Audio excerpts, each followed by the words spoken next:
This is For Keeps, a podcast about collections and connections.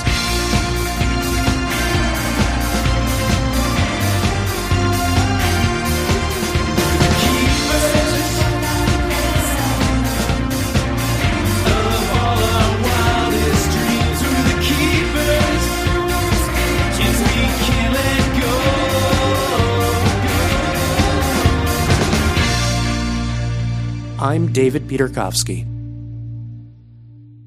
This collector's story is about a young woman who's turning back the clock and saving bits of history and what many might think of as a lost art, one yellowed page at a time. Her passion could be described as a paean to pen and paper, a mass of missives, an abundance of correspondence. You might even call it a love letter to the love letter. Dear honey, how's my sweetheart? I hope you are feeling better. Are they still working you hard? I hope not. It won't be long now, and before you know it, you'll be coming home on furlough. I can't wait to see you, honest, Ranny. I'm not kidding. Do you still miss me? That's a portion of a handwritten letter from 1943, written by a young woman in New Jersey named Frances to Ralph Rendano, a soldier in the U.S. Army who was stationed in Texas at the time. And it's just one of about 500 letters that have been shared online by collector Liz Maguire as part of her project known as Flea Market Love Letters. Since 2017, Liz has publicly shared the contents of batches of letters she's collected. Most were written in the first half of the 20th century, capturing both the mundane aspects of life at the time, as well as glimpses of the bigger issues that society was dealing with, from world wars to the Great Depression and more. And beyond the letters Liz has posted on her website, she's got another 1,300 letters cataloged in her archive. But make no mistake, Liz isn't some oldster clinging to the past in the so-called good old days. She's in her late 20s, a millennial who, in an interesting paradox, uses the immediacy and global reach of the internet and social media to share these vintage stories of human connection. Personal histories written in a slower time and delivered to one another by the very unimmediate means of the mail. On her website, she's even got a nicely produced welcome video that sums up her mission. My name is Liz. I'm creator and curator of Flea Market Love Letters, a digital archive of vintage love letters. In today's technological world, the art and craft of letter writing is disappearing. That's why I believe that vintage letters can tell us so much about our history and our future. To be clear, Liz's love of letters isn't just for the old ones she's collected. She's also the creator of the Write More Letters project, an effort to promote the not-so-lost art of letter writing through the sale of letter-themed mugs, shirts, tote bags, and more, with all proceeds going to a nonprofit organization that assists U.S. military veterans and their families. Liz is originally from the Philadelphia area, but these days she lives in Dublin, Ireland, where she moved in 2018 to pursue a master's degree and where she now works in marketing. But when she's not working, you can find her artfully photographing her letters and transcribing their contents to post on the Flea Market Love Letters website and on social media. And when she's not doing all of that, you'll probably find her writing letters of her own, having taken on a number of pen pals during the pandemic. An unusually high number, in fact. Liz's foray into collecting love letters began, fittingly enough, at a flea market, with a batch of letters dating back to the 1920s. And she was fairly young when she got the collecting bug. I got my first letters when I was in high school, and it was a summer activity. My mom gave me $20 to leave her alone at a market, and I spent it in about 10 minutes. And then I found a shoebox full of letters on a table, and I went over to her and I said, "Can I have $5 more?" And she was like, "Okay, well, let me see what I'm funding here." And she came over and she looked at it and she was like, "Okay, this had Lizzie's summer project written all over it." It was a shoebox full of yellow paper, and it just said letters on the front, $5. And so she bought me that first box of letters, and I spent that summer learning how to store the letters in an amateur way. And just, it really started my collection that summer. And from there, you know, it's been almost 10 years that I've been in the process of collecting, but only 5 that I've been publishing the letters. And who were those first letters from? Oh, those first letters, they haven't been shared to the archive as it exists now, but they're from 1924. They're from a young highwayman named Raymond writing to his girlfriend Marie, who is significantly younger. And it's really interesting kind of when you read them now, because letters are so much a capsule of the time that they're in, that when you read them now, what was very normal then of, a guy in his 20s dating a 14 or 16-year-old, now you're kind of like, whoa, this is full of red flags. But in 1924, and it's actually kind of funny because I call them the Raymond and Marie letters because they always start, my dearest Marie, my darling Marie, or whatever. And it seems very heavy on one side of affection. Yeah, that's the perks of the letters. You get to read one side of the story often. Another part of the story that's missing is how those letters, and many others in Liz's collection, became available for purchase in the first place. Do we know how those letters wound up at a flea market? Was this just somebody cleaning out a house and selling this stuff? I mean, how did it get to a flea market? Yeah, so the letters often, we don't know how those letters got there, but the letters often are from estate sales. They're from Goodwill has a massive collection of them.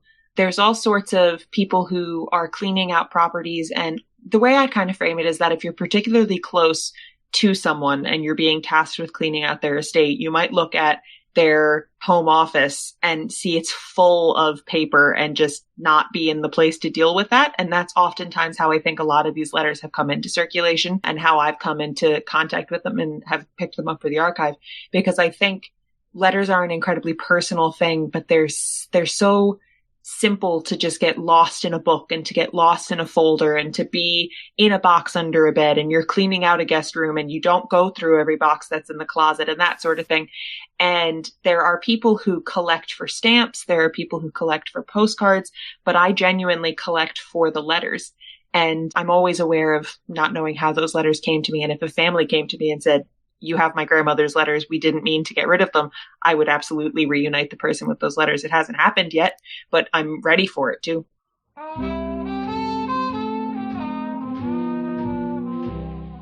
And what would you say it is about letter writing as a medium that appeals to you?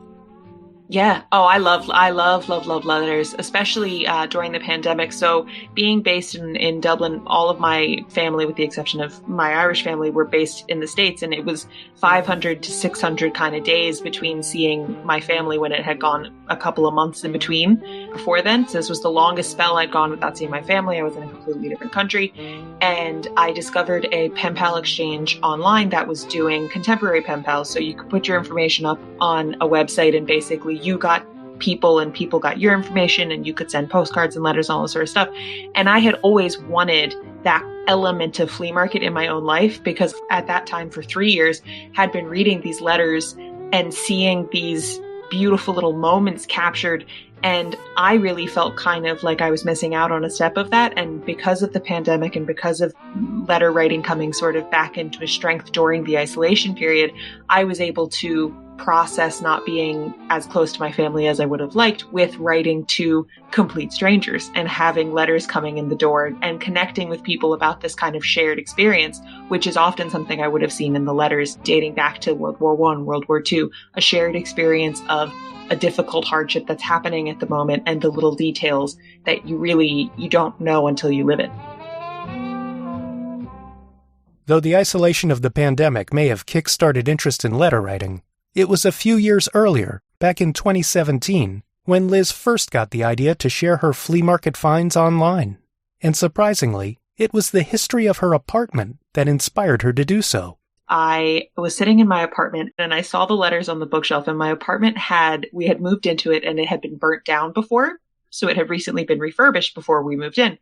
And I was sitting there and I was, going through the way of thinking that, wow, this fire had gone through this apartment before we got here. And, how scary that must have been and how everything was destroyed and kind of what would you take if that happened? And I was sitting there and I was thinking, I have all these letters and they're so awesome to me that I wonder, would other people be interested in this? So I did the only logical thing that a millennial can do. I made an Instagram account and I started photographing the envelopes. And if you go all the way back through 5 years of flea market, the very first posts are just pictures of envelopes because I thought they were the cool part. And then as I started doing it more and more, people were very they were getting very into the handwriting and the contents of the letters. And that's kind of how the project grew from there. But yeah, it happened because years ago I was sitting in an apartment and I just thought, I don't want to be the only person to ever see this cool history. And did you hesitate at all about sharing private letters in a public setting? Yeah, so that's a very great question, and it's a very delicate one. So basically, the principle of the archive is that I don't profit off of the archive in any way. So any money that I make for the project goes into charity. I partner with a charity called Hope for the Warriors, which benefits U.S. veterans and military families. So at any opportunity that I've had for the project to make any sort of money, it goes directly back into charity, because to me, these are not my stories. They are pieces of history that have come into my possession for whatever time I have them for. So if I can preserve and treat them with dignity in the best possible way, that's how I present them. But I am always conscious that the project needs to be presented in a way with dignity and respect. And I always ask the readers to remember that these are real people, and that the stories that they are sharing and that the perspectives are not always something that you might agree with, and to just sort of consider it as a real living piece of history rather than a fiction, which can sometimes seem really, really easy to do when you're reading these very intense exchanges. You can get very swept up in kind of having opinions about things. So it's been a great exercise in remembering to consider all sides. Uh-huh. And speaking of all sides, I want to ask you about both sides of the pond here. I'm wondering if, since you've first collected in America and now in Europe, if you've noticed any cultural differences in the letter writing you've collected. Yeah, that's a great question. So I have significantly more American letters just because of sort of cultural biases and things that come around letter writing and privacy, particularly where I live. I live in Ireland, and there's a real culture of just privacy being paramount, whereas in the States, there's much more of a little bit of an open door kind of living history aspect to things. So it would be very unusual to find an entire collection. Now I'm talking 75 to 100 letters of an Irish writer, whereas in the States, because of their involvement in World War I and World War II, there's a lot more soldiers' perspectives and things like that floating around. So there's just a sheer density, more letters from the US, but the letters that I'm finding that are from the UK and from Ireland are not different so much in the topics that they discuss. The word choice is definitely different. The handwriting is different. There's a lot of similarities, and you can definitely see them as cousins, but they are different beasts entirely. And it's also interesting. People from different regions or from different countries are specifically interested in their countries. I've done some work with some UK researchers who have kind of been like, oh, that's great. You have so many letters from American GIs in New Jersey. Can you tell us more about that one collection you have about the English woman? And I'm like, yeah, we could talk about that all you want. So it's really great because having that diverse perspective of all these different types of letters, and people come to the project and they kind of want to look up their own areas they know, and they want to get to know the history that we have about that. One unusual find in Liz's collection is a series of letters written by an American soldier in the 1940s. But they're not in English. All of the letters that come into the project are either personally supplied by myself, or they're supplied by friends, by readers, by family. And recently, we received a donation of letters for the archive that are actually there. I was just putting them kind of in order this weekend. They are an American GI who appears to have German heritage because the letters are written in German, but they're on American military stationery during World War II, which is just something that I am so excited to get into because that is just a nest of interest to me. And in instances like that, because it's in another language, there's, as you know, from the show and from kind of the collectors that you've definitely had the pleasure of interacting with, there are people who in this community and in this hobby connect with each other and find conversation. And I speak with one German woman on Instagram who's translated a few things for me before. And I sent her a message and I was just like, hey, do you want to work together again? Because I got a good one. You got her in your Rolodex. Exactly. I have her in my book, my little black book. Uh-huh. So let's talk about some of your favorites in your archive. Which letter writers or sets of letters would you say stand out among the ones you've collected? Sure. So I am always biased. I love letters from the 1930s, particularly because I think that it's just an incredible period of history that, particularly in American education systems, I think we learn a lot about World War II. We learn a dash about 1918, 1920s for World War I. And then the 1930s are just banded as the Great Depression. That's all it's called. And so kind of you have this lost decade of history and of lives and of these incredible sort of, these expansions between two wars and booming economy and then a bust economy. And it's the letters that I particularly bond the most with are probably the late 20s to the 1930s, just because I think particularly in the 1930s letters, you can often sense there's a real separation between want and need. And it's particularly evident. There's one series of letters we just did this year that are the Roth letters. They're from the late 1930s, but it's a couple who are separated because of the reason that it's as simple as he can get work in another state and she keeps their apartment in Easton, Pennsylvania, and he gets work in Maryland and Virginia and wherever. And he and his dad and his brother drive around, and he's not a young guy. They're a couple. They've been together, married, I think about 10 or 12 years by the time that these letters are coming around. They're not, honeymooners doing this. These are real hardworking people who, to make ends meet, had to be separated. And that's how these letters came to be. So I love letters from the 1930s. And the first series we started with this year, the McAllister letters, are from the 19-teens.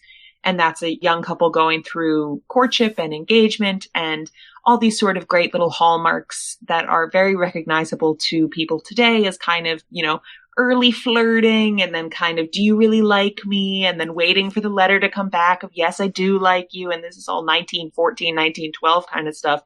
But there's a great passage in the McAllister letters where Harriet McAllister has agreed to marry the George, who's writing letters, George Tietma. And her father writes him a letter on the acceptance of the marriage. And he just says, I would have loved for Harriet to continue her education, but I believe that you and her are people who will continue to learn every day, which is just like for the early 20th century for a father to have that opinion about, first, that his daughter should have stayed in school instead of getting married. And secondly, that he liked the guy enough to be like, but I'm sure you'll read books. So it's the letters are just these amazing time capsules. And there are so many different choices to choose. But those are two we've covered this year that are particularly top of my mind. Every now and then, having the letters doesn't completely satisfy Liz's curiosity, leading her to go to considerable lengths to delve a bit deeper. I think at one point you actually visited the home in Pennsylvania where one batch of letters was sent. Yeah, I did. That was wild. That was that was the summer before the pandemic. And I had started to, basically, I was gifted this bundle of letters, and my dad is very into history as well. And so we were Googling it, and their house is in Pennsylvania, and I was visiting Pennsylvania, and he was like, oh, why don't we take a road trip? So we drove out to this house, and I returned to the house it was the Jess and Bess letters. It was twin sisters from World War I who had been writing to Bose, and they were sending and receiving letters from this house. And I returned to the house with a letter from 100 years before, from that July, and I was sort of standing on the porch with this letter that would have shown up there that month, 100 years before, and it was so spooky, but also really sort of, I'm not a particularly spiritual person, but it was a real sort of, the universe was overlapping in a way, because I was holding this letter on this front step and realizing it had been there.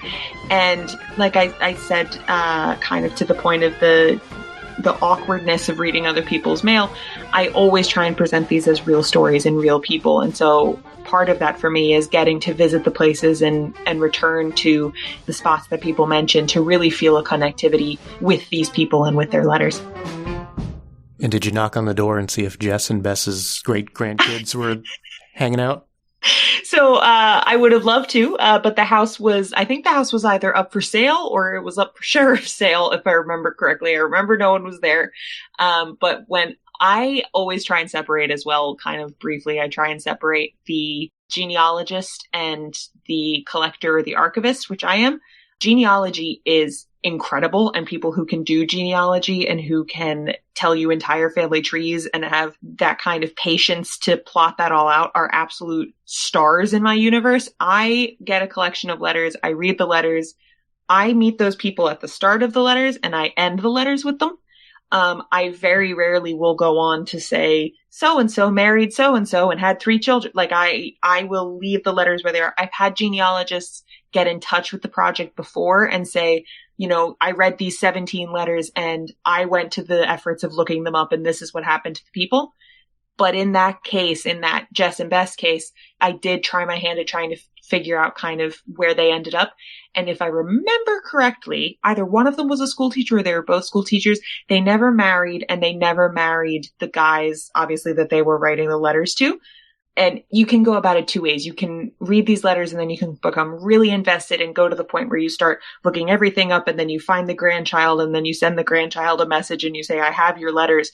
Or you can do like I've done, which is treat them with the most sort of amateur historical respect that I can, keep them preserved, photograph them, type them, put them up, and have people get in touch as I have, finding their own family letters on the site. So there's definitely a lot of different ways that it veins out, but it's always an interesting project. And just so we're clear, they don't have to be love letters to make it into your collection. No. Love has a lot of different definitions. There's letters between parents and sons, particularly some of the World War II ones. There are letters between husbands and wives. Like I mentioned, the Roth letters, young couples getting engaged. Those would be the McAllisters. The Raymond and Marie letters, which will eventually be on the archive, were courting couples as well. So there's letters between friends, letters between coworkers. It's really a variety, but I think it's just the name Flea Market Love Letters. It identifies what we do in that we find these letters and we love letters, and they are letters of love in different capacities. That covers everything. I think my favorite letters in your archive aren't love letters, really, but they're the letters to and from Ralph Rendano, who served in the U.S. military during World War II. And I'm wondering if you recall how you got those letters. Yeah, so I don't remember particularly where I got them, but I can tell you that is one of the, if not the largest, one of the largest collections. I think it's something like 145 letters or something. And that is an interesting case because you really get an idea of all of the people in Ralph's life in those letters because of the size of the collection, because it's not Ralph writing to people as much as it's people writing to Ralph. Like I would have said, when you do letters, you kind of only get one perspective, but the Rendano letters are interesting because it's sort of a Greek chorus of things. There's 25 letters from someone. There's 2 letters from his father. There's about 14 different girlfriends. There's friends from high school who are serving in other parts of the military. There's a whole mix of flavors that are coming into that series that make it one of the most unique of the archive because it isn't just one person or between 2 people. It really is a cast of people in the Rendano letters. And are you ever tempted to try to find the family? Sure. So the Rendano family has actually found me. They're the only family that has gotten in touch. I've been messaged by at least 2 cousins of Ralph or in some relation to Ralph. And they seem to be happy with the letters being as they are. There hasn't been any conversation about returning the letters, but I haven't received any kind of cease and desists. But I did receive in one of the exchanges with one of the relatives, I was told, as I mentioned, there are 2 letters from Ralph's father, who would have been her grandfather, I believe. And that relative just said that it was really lovely to see their grandfather's handwriting again. And in this instance, it was on the website. So yeah. They're one of the only families that's been in touch. And they're happy, so that's good. Yeah, hopefully. I haven't gotten any red flags, so fingers crossed. Uh-huh. So you touched on sort of the visual aspect of letters with the reference to handwriting. Do you ever find enclosed with the letters things like photos? Oh, all the time. And my favorite thing, and kind of for the irony of it, is references to photos that aren't enclosed, because I think there's just such a beauty in kind of, particularly in the World War II letters, there's such a beauty in describing the snapshots enclosed without having the snapshots, because there's a real difference in being able to say, there's one series of letters, I think it's the Ahern letters. Bill Ahern is a soldier and he's writing to his parents. And I think those are the ones where he talks about a German prisoner of war having to help the American GIs do something. And the way he just describes these photos that he takes that aren't with the letter anymore, but the way he goes like, in this photo, this is happening. And he's not nasty and he's not a bully and he's not those things, but he's just kind of saying that, like, you know, this is the enemy and the enemy is being forced to work within our setup. And he's like, you can see it in the way that his shoulders are there and he's looking at the camera like he wants to fight the camera. And it's really, there's sweet things that get included, and then the things that aren't included anymore that have gone wandering are just as significant. Uh-huh. So I want to switch gears and ask you about the Write More Letters campaign that you seem to be a fan of, and I get that. What can you tell me about that project? Sure. So as I mentioned, I came into letter writing during the pandemic, and people found the project during the pandemic because all these articles were coming out and saying the handwritten letter is dead, the handwritten letter is dead, the stamp is dead, the postcard is dead, all this sort of stuff. And I was part of this group online. There's one organization called the Handwritten Letter Appreciation Society, and there's another charity called From Me to You, which matches donated letters with folks who are experiencing cancer. And we kind of were on Twitter, and we were constantly meeting these articles that were saying the letter is dead with the letter really isn't dead. There's people who want to send letters, who want to exchange letters. And like I said, anything that goes with the project goes to some form of charity in the end. And so I set up the Write More Letters project, which is my partner drew the logo, and it just says Write More Letters, and we sell stickers and mugs and t-shirts and things. And the proceeds from those go to Hope for the Warriors for U.S. veterans and military families. So it advocates for the veterans who are responsible for so many of the letters that are in the archive, as well as the pen and paper, which is, I'm going on record, not dead. I recently tried writing a couple of postcards when I was on a vacation, and it felt good writing them, but I got to say the 5+ weeks it took for the postcards to get to their destination was a little disappointing. But just a little. No, there's something in sending a letter in 2022 or a postcard in 2022 that is, it's like sending a physical thought. It's sending the 5 minutes it took to do that into someone's door. And, you know, you open a letter and someone's handwriting is there and they've pressed into the paper, or they've enclosed something, they've put in a newspaper clipping, or they've printed a poem, or they've done something in there. And it just is this little electric moment where you're like, oh, I am not alone in this universe. This person spent 5 minutes to think of me. That energy can carry you on for days. In the age of technology, it's so important to battle isolation as best you can. And I think the letter is very much still alive.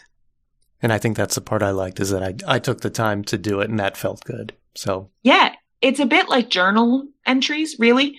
And there are some people, now I will be 100% honest, I had at one point during the pandemic, I had 88 pen pals. And there were some people who I felt like were definitely journaling more than letter writing. But to a point, because I was kind of saying, sure, send me your letters. As an archivist myself, I was sort of getting all of these letters in 2020 and 2021 that were talking about COVID. And I live in Texas, and this is how it is. I live in France, and this is how it is. I live here, here, and there. I think a lot of people just really had a lot to say, and they had never met me. They had never talked to me. They just would put all this down on paper, and you'd open these envelopes, and you could tell that it was a catharsis. And in some instances, it was a catharsis that didn't need me responding. It just needed to get out there. And then sort of the act of receiving it was satisfying enough. And the act of sending it out was the satisfaction as well. So blogging is dead and letter writing is alive and well, at least in your house. Long live the quill. Long live the quill. Let's not get crazy now. True. Liz's love of personal writing of the past has also led her to explore a diary that belonged to a family friend, a diary that's also featured on her website. What can you tell us about Charlotte, the diary writer, and the person who helped you make sense of it? Sure. So Charlotte was an absolutely incredible woman. She was a family friend who I grew up my parents always going to lunch with Charlotte, or going to something that Charlotte and her husband were going to be at. Every time my parents came home, they were just like, my dad particularly was always like, oh, Charlotte is so intelligent. Charlotte is so this, that, or the other. And when Charlotte passed away, my mom is in antiques, and my mom went through the house over and over again to kind of sort out, what needed to be thrown out, what could be sold, what could do this, that, or the other. But mixed in that were her personal papers. And there weren't necessarily letters, but there were these little journals. Charlotte was born, I think, in Austria. And she was the daughter of someone who ended up becoming the lead orchestra coordinator for Philadelphia and New York and all this sort of stuff. He worked in Hollywood in the 1930s. Charlotte went to high school with Betty White. This was Charlotte to a T. And I learned all of this years after she died, because I had someone, that friend of mine who I made friends with on Instagram, I sent her some pictures of the letters and I was like, would you help me translate these? And so I was really nervous, because when you get, and I say this with every ounce of, awareness, when you are given a journal from the 1920s and 1930s of a little Austrian girl, you're a little bit concerned because you don't know what's going to be in it. Right. And so you start flipping through it and you're like, okay, I've dealt with issues of racial slurs and I've dealt with issues of gender slurs and all sorts of stuff in the letters before, and I don't censor them. I don't cut things out. I talk about them as a piece of history and why it is, it's changed today and why we need to be aware of things like that. But when I got that entire journal that was in German, I was like, okay, I'm really putting my faith in this not being something scary. And it ended up not being, it ended up just being Charlotte's kind of accounts from when she was very, very small. It was a journal that was written every couple days or every couple months until she was a teenager. And then I think it was about in the 1920s or the mid-1930s, they moved to Los Angeles. So it was kind of, her summer and her winter activities in between school and all that kind of stuff. It was just so interesting to get to know Charlotte years after she died through her journal. And no dark side to Charlotte.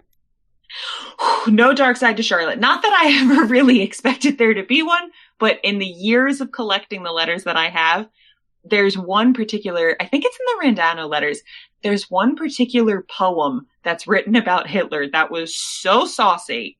I really was like, and it's of the era. It's of the 1940s. It's by a GI, and he says, I'm repeating this or whatever it is. And the language in it was, I was just like, I don't know if I can put, but I have a non-censorship rule. So I was like, it's gotta go up, but oh boy.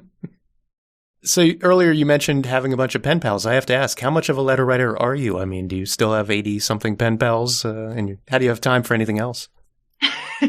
So the pen paling definitely did fall off after the lockdowns. We were in lockdown in Ireland for almost basically 2 years. We were in it for 2 summers. And so there was a lot more time to sort of sit down and be contemplative and a lot more reason to be, I think, when we were in lockdown. Like I said, it's a great tool for isolation and for connectivity. And it's still something that I do, I have a handful that I send letters to, but I'm not sending out 88 letters anymore. And the mailman here finally, after 2 years, stopped me last summer. And he said that our house got the most mail in our development since they started recording it 5 or 6 years before. And they were like, you get the most mail. And I was so proud. But at the same time, I was also like, I'm so sorry. I was going to say, either loves you or hates you. I'm wondering which. There was one time where our postal service is divided between parcels and flat mail. And there was one time where I looked out the window in the morning and the parcel man and the regular postman were just standing in the driveway talking. And I don't know if it was that they had just picked our driveway or if they were just waiting for me to come down. But I was like, I'm just officially the break room of the postal service. Letters aren't dead, but the letter carrier's in the hospital because he can't carry all this stuff. Yeah, I should have bought him a new pair of shoes for Christmas. He's walking around enough with my mail in his pocket.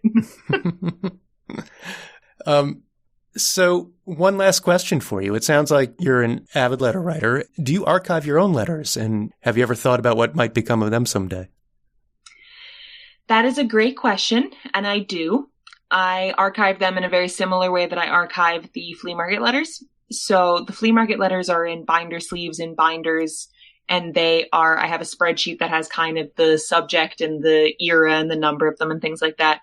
And when I started to get all of the letters during the pandemic, I sort of naturally kicked into doing that for myself. I had one binder over here for 1943 and I had one binder over here for 2021. And it was just kind of like, I'd get a postcard from someone and I'd put that in that binder and I'd get this from that person and Christmas cards and all that kind of stuff.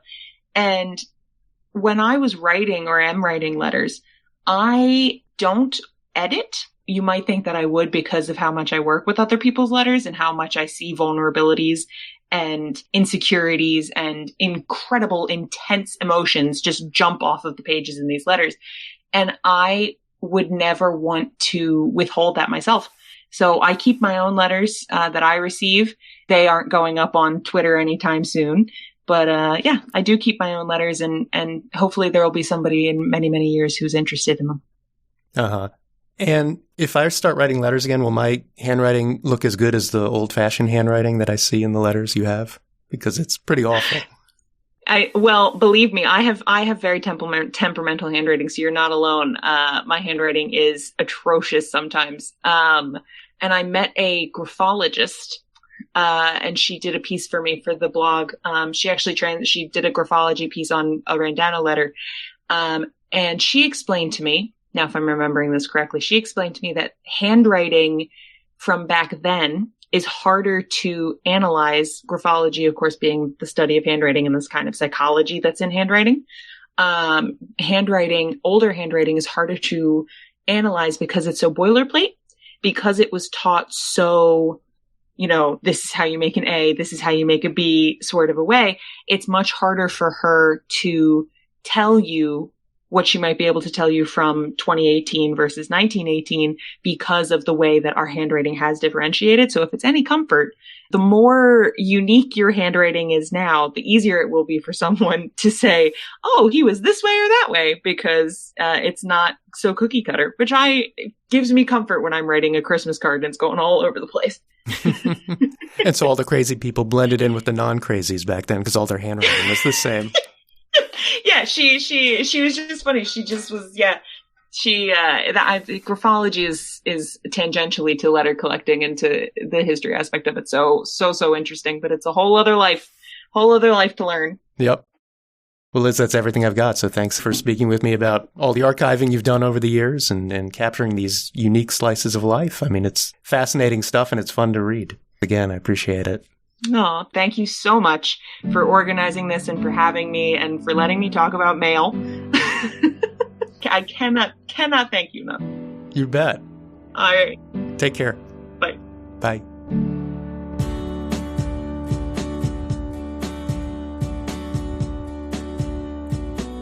Well, the writers of the letters Liz Maguire has collected may have passed on, but their hopes, dreams, and their thoughts about life in some historically challenging times all live on, thanks to Liz's careful stewardship.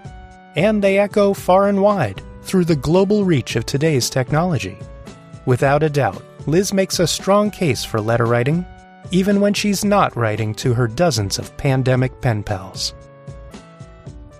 For Keeps is a production of me, David Peterkowski. My thanks to Liz Maguire for talking about her vast collection of flea market love letters and her efforts to encourage people to write more letters. At forkeepspodcast.com, you'll see photos of Liz and some of the more interesting letters from her collection. And to see even more, just go to fleamarketloveletters.com or check out Liz on Instagram at fleamarketloveletters. The show's theme song is by Still Flyin, and the closing theme is by Eric Frisch. Additional music for this episode was provided by Glenn Kreitzer's Savoy 7. And special thanks to Holly Lauerman for giving voice to the letter from Francis at the start of the show. Thanks for listening to For Keeps. Until next time, keep on keeping on.